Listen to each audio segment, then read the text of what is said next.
ડીસા વિસ્ફોટ કાંડમાં વધુ એક મોટો ધડાકો, આરોપીઓની રાજકીય આગેવાનનું પીઠબળ, એક નેતા પ્રશાસનને ધમકાવતો હોવાની માહિતી, દીપક ટ્રેડર્સ અંગેની સરકારી કામગીરીમાં વચ્ચે પડતો હતો નેતા, પોલીસ સ્થળ પર તપાસ માટે ગઈ હતી ત્યારે પણ નેતાએ પોલીસને અટકાવી હતી, એસડીએમને પણ ફોન કરી દીપક ટ્રેડર્સની તરફેણ કરી હતી, 21 લોકોના મૃત્યુમાં આ નેતા પણ પાપનો ભાગીદાર, બાપ બેટાની તરફેણ કરનાર આ નેતા સામે પણ કાર્યવાહી થાય તે જરૂરી।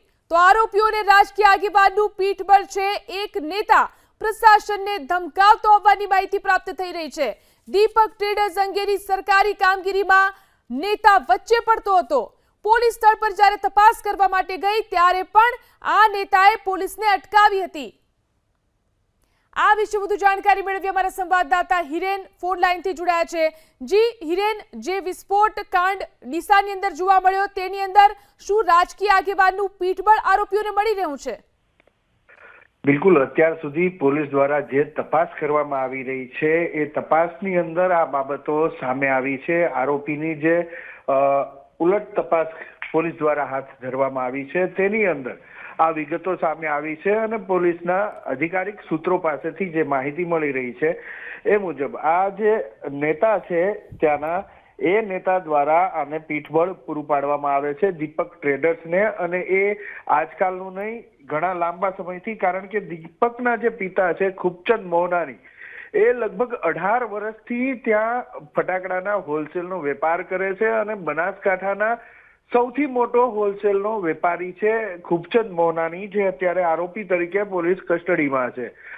તો તેમનો જે પુત્ર છે એ દીપક અને જે રાજકીય નેતા છે એ નેતા બંને નાનપણથી સાથે હોવાની વાત સામે આવી રહી છે, બંને એકબીજાના મિત્ર હોવાની વાત સામે આવી રહી છે, અને જ્યારે દીપકે આ વ્યવસાય તેમના પિતા પાસેથી પોતાના હાથમાં લીધો ત્યારથી પૂરેપૂરું પીઠબળ આ રાજકીય નેતા તેમને આપી રહ્યા છે। જે વાત સામે આવી રહી છે કે પોલીસ અભિપ્રાય આપવા સમયે ત્યાં સ્થળ તપાસ કરવા માટે ગઈ હતી અને વિડીયોગ્રાફી કરી હતી, એ સમયે પણ આ રાજકીય નેતાનો એ પોલીસ ઉપર ફોન આવે છે અને પોલીસને એમની કામગીરી કરતા અટકાવવાનું કહેવામાં આવે છે। આ ઉપરાંત જે ત્યાંના એસડીએમ છે એ એસડીએમને પણ ફોન કરી અને આ રાજકીય નેતા દ્વારા ધમકાવવામાં આવ્યા હોવાની પણ વાત સામે આવી રહી છે। જો કે આ દિશાની અંદર અત્યારે તપાસ પણ શરૂ થઈ રહી છે।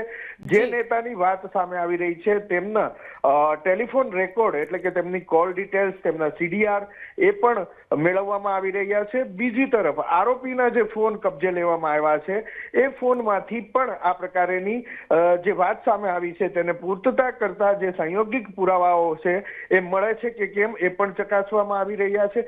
બીજી તરફ જે પોલીસ અધિકારી અને એસડીએમ ને જે ફોનની વાત સામે આવી છે, તો શું જે તે સમયે જે માહિતી હાલ આપવામાં આવી રહી છે એ જ સમયે આ પ્રકારેના સંયોગ। જી આભાર હિરેન, તમામ જાણકારી આપવા માટે। તો જે અત્યારે જાણવા મળી રહ્યું છે તેની અંદર તપાસ ચાલી રહી છે। ડીસા વિસ્ફોટ કાંડમાં દીપક ટ્રેડર્સના માલિક દીપક અને ખૂબચંદ મોહનાનીને આજે કોર્ટમાં રજૂ કરાશે।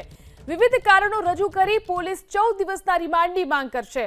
આરોપી પિતા પુત્ર સામે અપરાધ મનુષ્યવધનો ગુનો નોંધવામાં આવ્યો છે અને અમદાવાદ, તમિલનાડુ, મુંબઈ અને રાજસ્થાન સુધી તપાસ લંબાવવામાં આવી છે। સાબરકાંઠામાં પણ ફટાકડાના ગોડાઉન હોવા અંગે તપાસ ચાલી રહી છે। પ્રશાસનની મંજૂરી વગર ફટાકડા ફેક્ટરી 6 શેડમાં ચલાવવામાં આવતી હતી, જેમાંથી એક શેડ ફટાકડા બનાવવા વપરાતો હતો। એલ્યુમિનિયમ પાવડર અને ડ્રોક્સ્ટ્રીન પાવડરનો જથ્થો જે આ બ્લાસ્ટ જેના કારણે થયો હોઈ શકે છે, તેના કારણે અહીં આ શેડ ધરાશાયી થયો। આ ઘટનાને લઈ એફએસએલના નિષ્ણાતોની પણ મદદ લેવામાં આવી છે।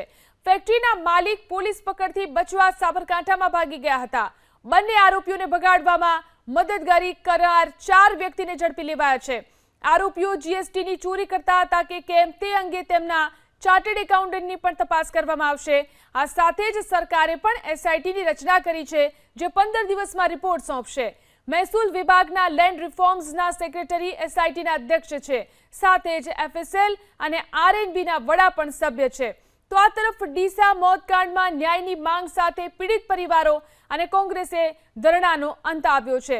મૃતકના સ્વજનો માદરે વતન જવા માટે રવાના થઈ ચૂક્યા છે।